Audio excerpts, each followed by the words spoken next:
আসসালামু আলাইকুম রহমতুল্লাহ।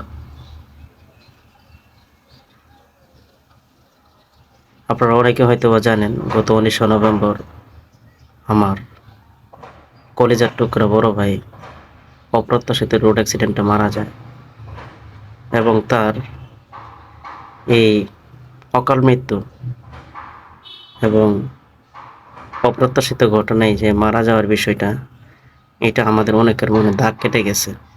ভাইয়ের বন্ধু বান্ধব, ছোট ভাই, বড় ভাই, আমার বন্ধু বান্ধব, আত্মীয় স্বজন, এলাকায় সবার মনে একটা দাগ কাটছে যে মৃত্যুটা যে কোনো সময় যে কারোর কাছে আসতে পারে। এই জন্য ভাই, সবাই মৃত্যুটাকে খুব কাছ থেকে দেখি, হিংসা বিদ্বেষ,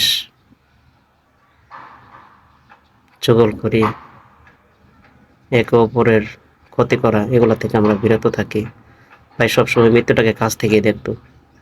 ফ্যামিলির লোকজন যদি কোনো জায়গায় আমরা বলতাম যে ওইখানে যায়ও না, ওইখানে কোনো কিছু অঘটন করতে পারে, সেই সময় বলতো যে মৃত্যু তো যেখানে লেখা আছে সেখানে তো হবেই।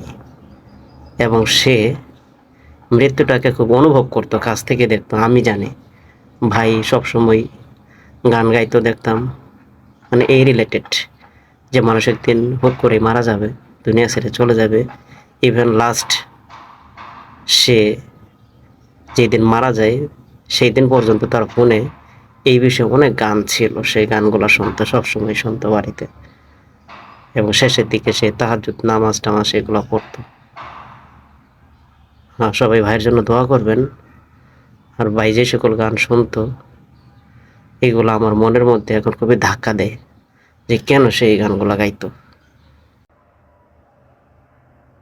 পরের জায়গা পরের জমি ঘর বানায় আমি রই, আমি তো সেই ঘরের মালিক নই। পরের জায়গা পরের জমি ঘর বানায় আমি রই, আমি তো সেই ঘরের মালিক নই।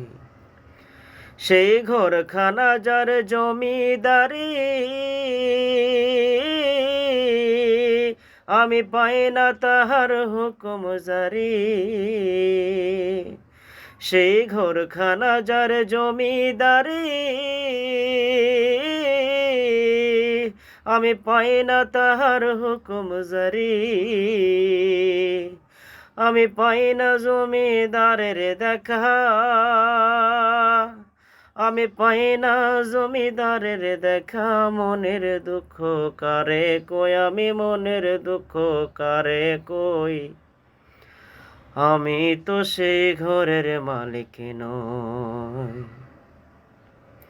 জমিদারের ইচ্ছে মতো দেয় না জমি চাষ, তাই তো ফসল ফলে না রে দুঃখ 12 মাস। জমিদারের ইচ্ছে মতো দেয় না জমি চাষ, তাই তো ফসল ফলে না রে দুঃখ 12 মাস। আমি খাজনা পাতি সবই দিলাম, তবু জমি আমার হইছে নিলাম। আমি খাজনা পাতি সবই দিলাম, তবু জমি আমার হইছে নিলাম।